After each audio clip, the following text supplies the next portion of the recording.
আজকে আমাদের আলোচনা বাহুলার শক্তিপীঠ নিয়ে। বাহুলার শক্তিপীঠ 51 সতীপীঠের অন্যতম পীঠ। বর্ধমান জেলায় কেতুক গ্রামে অজয় নদীর তীরে বাহুলা মন্দির অবস্থিত। সতীর বাম হাত এই স্থানে পড়েছিল।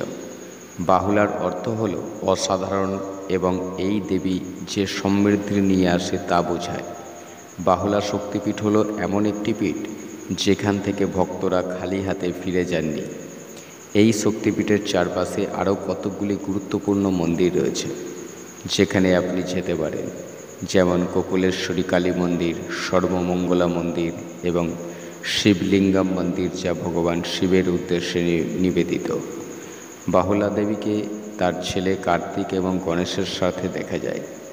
কার্তিক উর্বরতা এবং যুদ্ধের দেবতা, যেখানে গণেশ হলেন একজন যিনি পৃথিবীতে শুভ উপাদানগুলির বার্তা নিয়ে আসে।